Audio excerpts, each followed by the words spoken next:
the WWE Draft Night 1.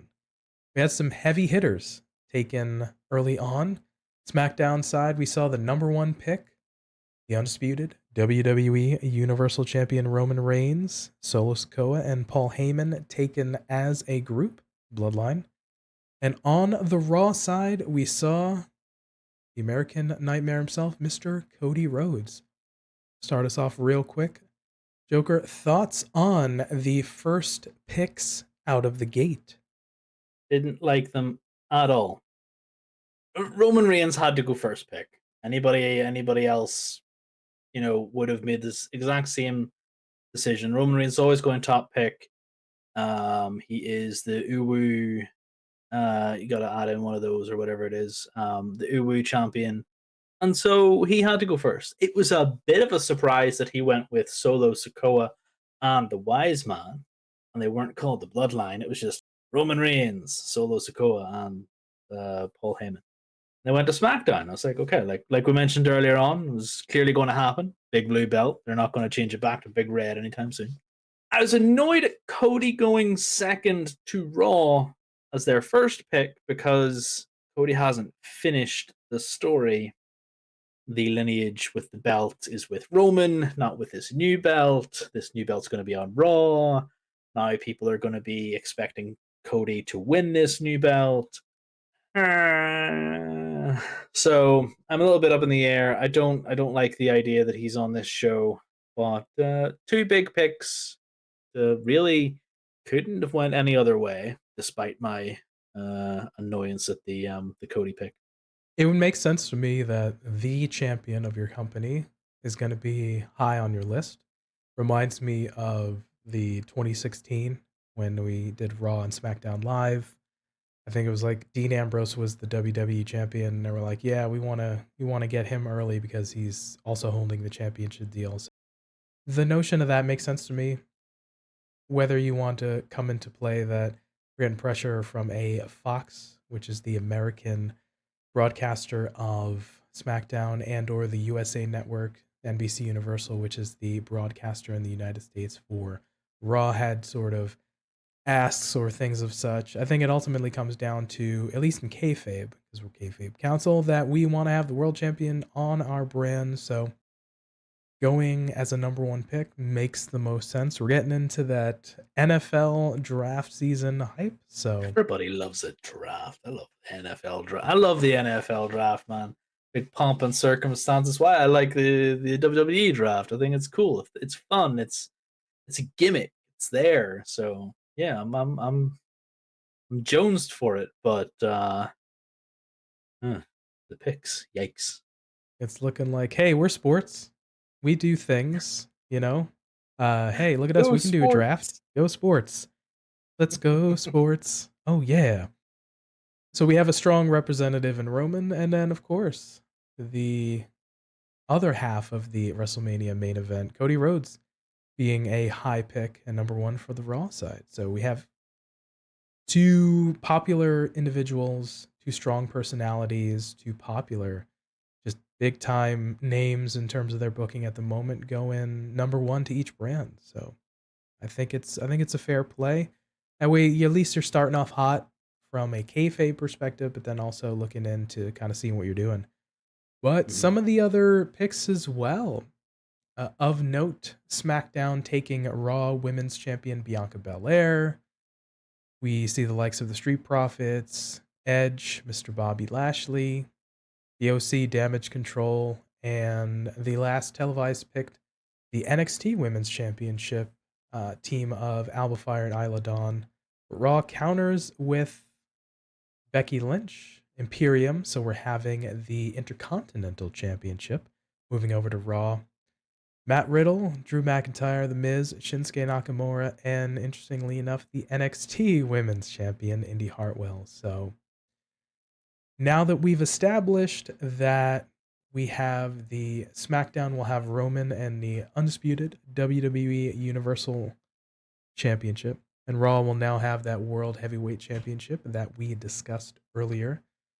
Time will tell probably what happens to some of the other things, and based on the movements here, I'm thinking of Bianca possibly relinquishing the Raw Women's Championship if she still holds it, the title, and the roster is going to affect May 8th after Backlash is a possibility, perhaps.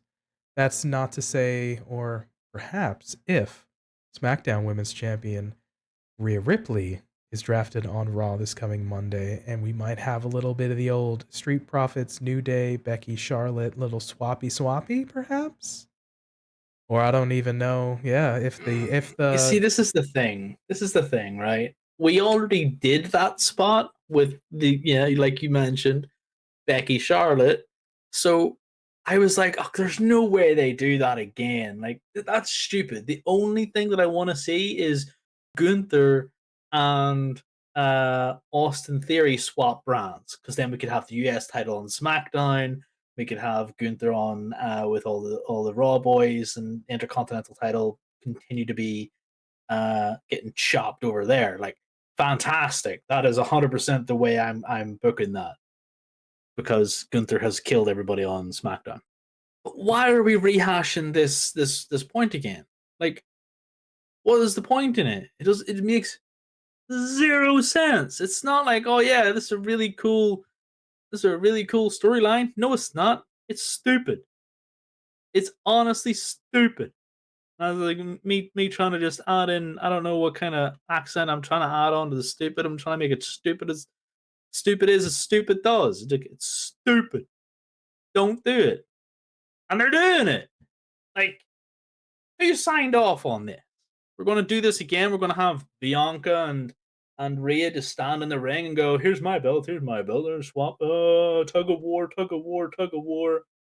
And then we're going to have, I don't know, the KOD to Rhea, or I don't know how we're going to book this if they're going to get into a physical altercation, which obviously Rhea Bloody Ripley, and you can't really pick a winner between Rhea Bloody Ripley and Bianca Belair because whoever wins, it's really a flip of a coin. Like there's I I don't envy the person who has to book that match eventually when it happens, but I'm thankful it's not me because it's just gonna 100 coin flips is gonna come up out even every time. But I just don't understand why we're doing this part again. Like, there's no point to it. the booking makes the most sense because we've already taken Bianca to SmackDown. The logic would dictate that now Rhea goes to Raw, we do the swapperoo, like we mentioned, so we're using the same booking. But then are we gonna do a little Vince Russo swerve and have Rhea stay on Smackers? I mean, Well, here's the thing, we'd have PT. to relinquish the belt from Bianca, but then would that downplay her forever champion well over a year? Like the swap makes Here's the the most thing, sense. PT. The swap makes no sense, and this is why. Because we've already done it. So the swap doesn't need to happen. Bianca needs to be traded to Raw and stay there. Because, yes, like you said, she's the forever champ. Nobody on there has beaten her. Bring in a fresh crop of talent to try and beat her. That is where it should stay. You should not be moving her to SmackDown because now we're rehashing the Becky Charlotte spot where we have to swap the belts, which is what we aren't doing with the boys because, well, one boy holds all the belts. Like, it's ridiculously dumb. Makes zero sense to be doing this. But here is where it happens. Bianca has already cut a promo from her hotel in Belfast because she was in Belfast last night, and might have been a Premier Inn. I don't know. I'm not all that au fait with all the hotels in Belfast, even it's just down the road. But anyway, she said that she's going to be SmackDown Women's Champion. So, like, don't know if that's a spoiler or not, but we already know that whenever, because she's obviously moving to SmackDown, she's hardly going to be going, well, I'm Raw Women's Champion, so now I'm going to go to SmackDown and give up my belt. That, to me, is the worst trade deal in the history of trade deals ever. So clearly, they're going to have to do a swap, which means they've already told us where Judgment Day is staying because technically they are Raw talent. Even though they did follow Rey Mysterio to SmackDown whenever he got traded from Raw to SmackDown in early 21. That little promo from Bianca kind of breaking kayfabe, whether or not that's a spoiler or a mistake, but her using the nomenclature SmackDown champion leads me to believe that a swapping of the titles would probably happen as opposed to now we're going to trade SmackDown to Raw for the Raw and Women's Champion Rhea and Bianca back and forth so they can stay the red and the blue champions on their respective brands. But yeah, man, I don't know. It's a little bit of a hot mess, shall we say. Shout outs to Chelsea Green. But that's we got to create drama, brother. A little Eric Bischoff. Controversy creates cash. There are four picks that I'm interested in, and that's the ones, one of them which wasn't televised, and the three that were from NXT. So the women's tag team champions, who now have a tag team match on Tuesday, Isla Dawn and Alba Fire, both from Scotland. Lovely to see these two ladies being drafted towards SmackDown. Cool. And the NXT Women's Champion, who's currently wearing a boot. If you look closely enough, you would have seen that Indi Hartwell is currently sporting a little boot. But wonder how their titles are going to fare. Whether or not they're going to be relinquished, much akin to how Solo was forced to give up the North American title whenever he won it, but was already on the main roster and was told by HBK, no.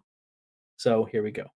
Those ladies mentioned having won those championships relatively recent in the last month to month and change, more for Isla Dawn and Alba Fire.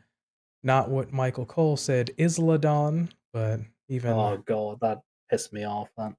And then Indi Hartwell Isla winning it a couple weeks back, but perhaps I see them dropping it or perhaps losing the titles for Isla Dawn and Alba Fire, and perhaps dropping it for Indi Hartwell. If you are at all squeamish about body deformation, do not watch the spot where Indi Hartwell was injured, because it's not the most brutal thing, but it does look pretty nasty. And if you're a little bit squeamish, do not watch that. But that notwithstanding, that's why she's now in a walking boot. But yeah, I think it's one of those where, much like the Bianca situation, like we mentioned, and a possible Rhea situation, we have those ladies being called up who are champions in NXT. So we'll see how that pans out. But we'll wind down here and kind of just ask, of those first set of picks that happened on SmackDown Night 1, who do you feel like might have a little bit more of the most impactful presentation on their new brand? Looking down the list, none of them. Controversial take, but none of them are going to have an impactful first night on their new brand. Because the people who I feel that are going to have the impactful first nights are yet to be drafted. And there are people like Bayley, who I'm excited to see paired back up with Michael Cole. And I love to see her make his life a living hell.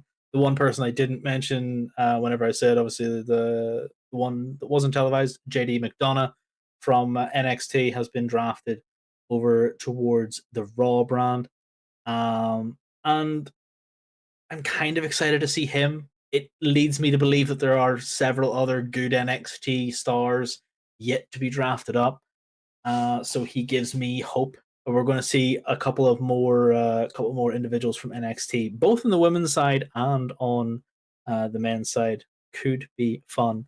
But I do honestly feel like people who have yet to be drafted, akin to the Judgment Day, specifically, are going to be the ones that really make their impact felt an awful lot more, much like the OC did last night on SmackDown whenever AJ was like, OC, handle your business. And, they sent a bit of a statement, which was fun. So, yeah, I feel like the ones who are truly going to make their impact have yet to be drafted. Controversial take, bit of a hot take. You didn't answer, but you also provided some answers, so we can see. if this is for a reason, we get a degree of a little bit fresher matchups as opposed to we've been having over the last couple months. So that's definitely the takeaway that we can have here.